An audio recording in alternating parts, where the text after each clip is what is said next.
What's up guys, One here, back here with another video. In today's video we are doing some more NBA news. Today we're going to be talking about LaMarcus Aldridge officially moving on from the Spurs, Kristaps Porzingis being available for trades, and also the 2021 Hoops Hall of Fame class. But if you guys want to know what's going on around the league, make sure to leave a like down below and subscribe to the channel so that way you guys are informed of what's going on around the league week by week.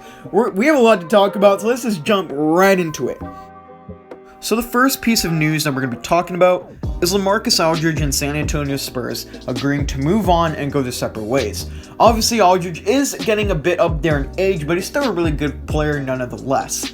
Obviously, he's going to be leaving the Spurs, so I really don't know what team wants to get him, but there is already several teams interested in getting LaMarcus Aldridge, and most of the teams that want to get him are contenders. This is kind of similar to the thing that happened with Blake Griffin, where he agreed to a contract buyout with the Detroit Pistons, and then boom. A few days later, he's now in the Brooklyn Nets to add the firepower and veteran experience to the team.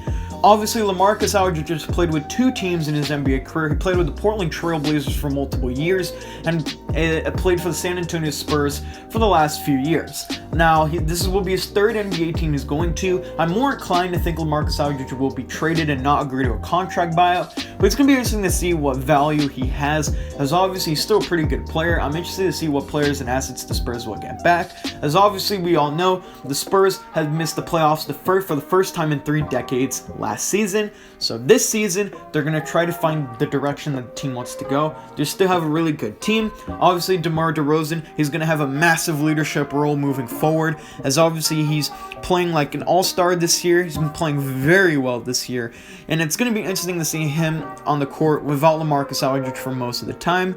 And obviously, the Spurs are getting a lot younger. Usually, their teams have a lot of people that are getting up there in age or old. However, they all work together and have really good team chemistry, and they're just really great players that come from the Spurs overall, because for me, Greg Popovich is the greatest coach of all time, and that's really why. But LaMarcus Aldridge, I think the Spurs was the system he really could fit in, and now it's going to be kind of interesting to see what team he goes to, but I don't really know what team's going to go to, but that is the first big piece of news that we got to talk about today. Now, for the other piece of news that we're going to be talking about today, we're going to be talking about Quinn Cook signing a 10-day deal with the Cleveland Cavaliers. Recently, he was just released from the Los Angeles Lakers, and for the second half of the season, he will most likely be playing for the Cavs. However, this is only a 10-day deal. It's not a guaranteed deal, and he's going to have to prove himself in the next few days in order to get a guaranteed contract for the remainder of the second half of the season. However, I do think that Quinn Cook will prove himself in the 10 days. He really didn't get a lot of minutes when he was on the Lakers, and while winning a championship, he didn't really get a lot of playing time. I do believe Quinn Cook should be getting a few minutes on the Cavs, and I do think he'll prove himself. He is a really great shooter, and I do think that he's a really good NBA player, so I do think that he'll get a contract for long term for the remainder of the season. Obviously, it's very interesting to see him on the Cavs. He'll bring a lot of shooting depth to the team. He is a great three-point shooter, really good at mid-range shots also, and he's really good at the free throw line. He's also a pretty good dribbler, and it's going to be interesting to see him on this Cavs team. Obviously, throughout his career, he's been on contending teams. He won 2 NBA championships, one with the Warriors in 2017-18, and the other one with the Los Angeles Lakers in 2019-20. So it's going to be interesting to see what Quinn Cook's career unfolds to, but as of right now, I do think he will get a guaranteed deal, despite it right now only being a 10-day contract. Another thing that we're going to be talking about in this video is the Golden State Warriors saying that they're going to be aggressive during the 2021 NBA trade deadline on March 25th. That is very interesting considering that this is the team that dominated the decade of the 2010s and have obviously been on a different path and route in the beginning of the 2020s decade. I could see a lot of players and assets getting possibly traded away, like draft picks, even players like Kelly Oubre Jr., Eric Pascal, Jordan Poole, and Kent Bazemore I see possibly getting traded away from this team and going to new destinations and new teams.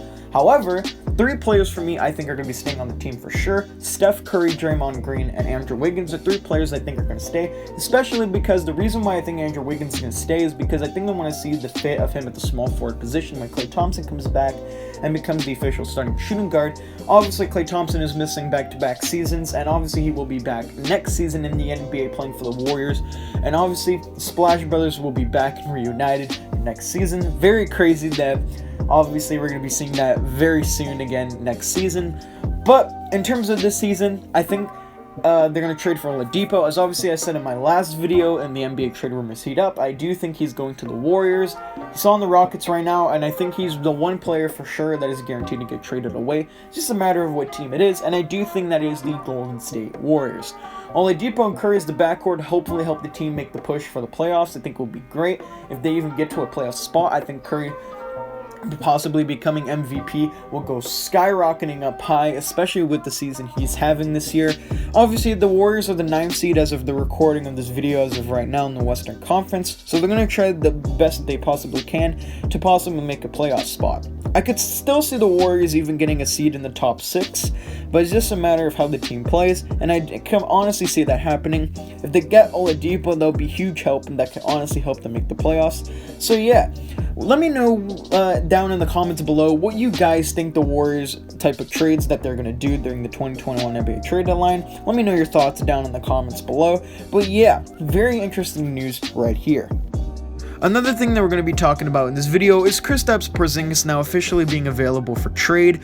Now, in the last video, I talked about how I could possibly see Nikola Vucevic being traded to the Mavericks and create a Euro trio of Luka Doncic, Kristaps Porzingis, and Nikola Vucevic. However, it does seem like that is out of the window. Porzingis is most likely going to be traded, and the Mavericks are already looking into the market of what players and assets they could possibly get back in the deal. Now, Porzingis is probably going to go for a lot. He probably will have a lot of value because of how young of a star he is.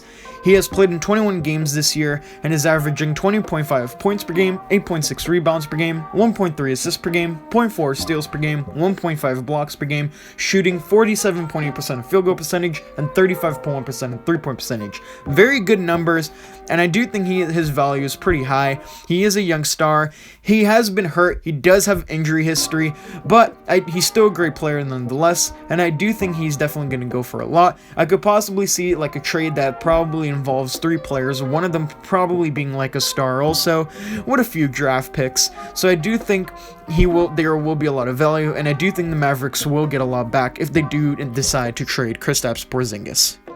And the final piece of news that we're going to be talking about in this video is the 2021 Hoops Hall of Fame class. There are 14 finalists to talk about, so let's get right into it. The first finalist that we're going to be talking about is Paul Pierce, a 10-time All-Star and a former Finals MVP with the Boston Celtics in the 07-08 NBA season. Chris Bosh was a 2-time NBA champion with the Miami Heat and an 11-time NBA All-Star. Chris Webber has been a finalist for multiple years, but this year I feel like he's definitely going to make it. He was a part of the iconic University of Michigan's Fab Five and also had an amazing NBA career. Lauren Jackson is a 3-time WNBA and a 2-time WNBA champion with the Seattle Storm.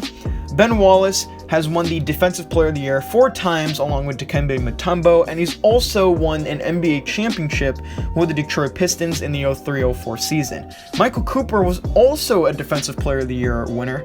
However, he won 5 NBA titles with the Lakers. Yolanda Griffith is a 7-time WNBA All-Star and a 2-time Olympic gold medalist for Team USA. She also was the first ever player in WNBA history to win an MVP and Defensive Player of the Year in the same exact season. Tim Hardaway was a member of the Run TMC Warriors in the 1990s, and he also ranks 18th all-time in assists in NBA history. He's a finalist again this year, however I do think he'll make it. Marquise Johnson is one of the biggest legends in the 1970s. He won 2 NCAA championships at UCLA and then went on to make 5 NBA All-Star teams with the Milwaukee Bucks. But Russell was already enshrined into the NBA Hall of Fame as a player. However, this time he'll make the Hoops Hall of Fame as a coach. He won 2 NBA championships with the Boston Celtics as a coach, and he also coached the Seattle Supersonics and the Sacramento Kings. Leda Andrews is the all-time winningest high school basketball coach. She began her career in 1962 and won an NCAA state championship in Texas University in 1990. Jay Wright is a 2-time National Coach of the Year and a 2-time National Champion at the University of Villanova. He also coached Team USA in various competitions, and he also, in 2018, served as an assistant coach under Greg Popovich. Marion Stanley reached 3 Final Fours as a head coach, 2 with the Old Dominion University and another with Stanford University. She also earned the rights to the WNBA Coach of the Year honors with the Washington Mystics in 2002. And the final finalist that we're going to be talking about is Rick Adelman. He's one of the most influential coaches in NBA history. He never won an NBA championship, but reached the NBA Finals with the Portland Trail Blazers and nearly did with the Sacramento Kings, losing to Phil Jackson on both occasions. His 3-point friendly player-friendly style and emphasis on ball movement would become massive staples of the modern NBA. So that's pretty much all the finals for the 2021 Hoops Hall of Fame class. So congratulations and shout out to all those people that managed to make it to this year's Hoops Hall of Fame class. So hopefully you guys did enjoy the video. Make sure you drop a like down below, drop a comment down below, make sure you subscribe to the channel for more content and videos coming your way. Thank you guys for watching the video, and I'll see you guys in the next video. Peace.